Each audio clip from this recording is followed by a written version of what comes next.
Welcome as we continue in our study in First Peter.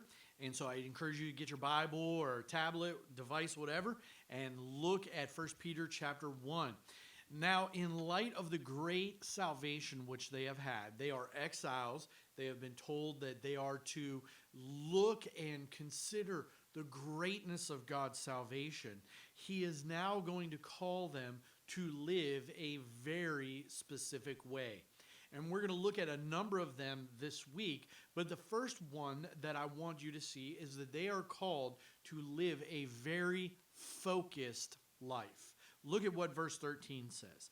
Therefore, preparing your minds for action and being sober-minded, set your hope fully on the grace that will be brought to you at the revelation of Jesus Christ. So he tells them, I want you to look forward to something very specific. I want you to set your mind towards this. Prepare your minds for action. In light of everything you've heard, you are exiles and it is going to be very difficult for you to live. But I want you to set your sights not on what is going on now, but what you are about to have coming up. And that is the revelation of Jesus Christ. When he is revealed, that's what I want you to focus on. He tells them, first of all, to be sober-minded, to have nothing polluting your mind. I like to watch old TV shows, and one of my favorite old TV shows to watch is the Bob Newhart Show. That's the show where he's the psychologist, and there's this one episode where he goes, his wife goes away, and every time in this football game somebody scored a touchdown, they would take a drink of alcohol or whatever it was, and Bob Newhart becomes drunk. And so he ends up ordering like 50 cartons of Mugu Gai Pan. Now, any sober-minded person doesn't do that.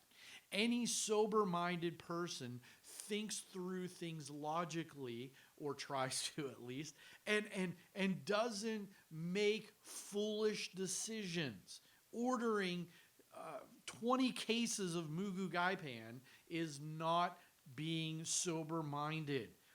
We need to be in a situation where there may be difficulties happening. There may be trials that we're going through, as was going on here, but to not freak out and to be sober-minded and look forward to the task at hand and to the goal that we have. And here it is looking forward to the revelation of Jesus Christ.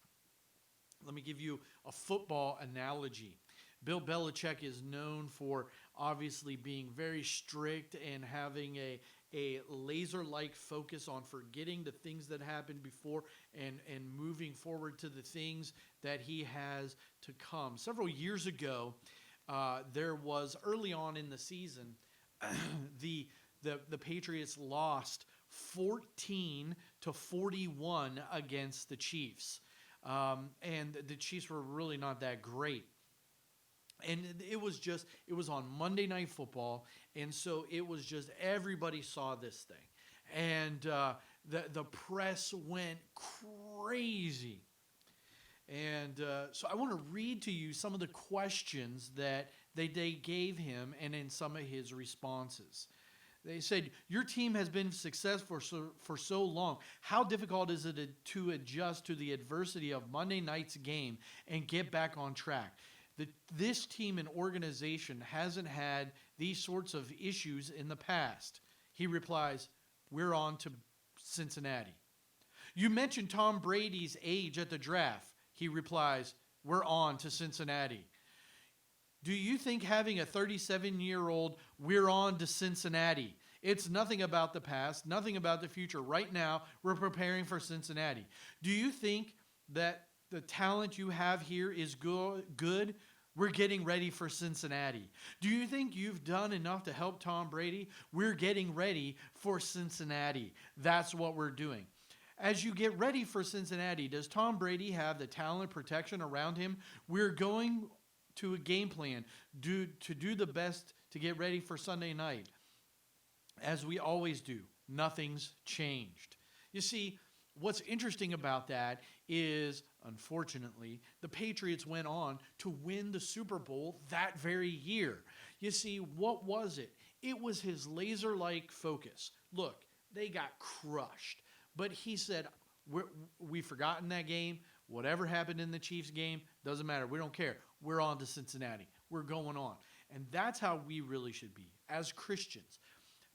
Doesn't matter who's in the White House. Doesn't matter who's in the Senate. I understand these things do matter. But what I'm saying is our focus needs to be on the revelation of Jesus Christ. We need to be sober-minded, and we need to be thinking fully about the grace that will be brought to us at this revelation of Jesus Christ. And that is the fullness of our salvation.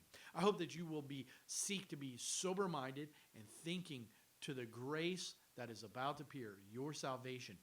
Folks, we need that. We need to be sober-minded and thinking, laser-like focus, being focused on the coming of Christ and the great salvation that we have for us. May the Lord richly bless you today.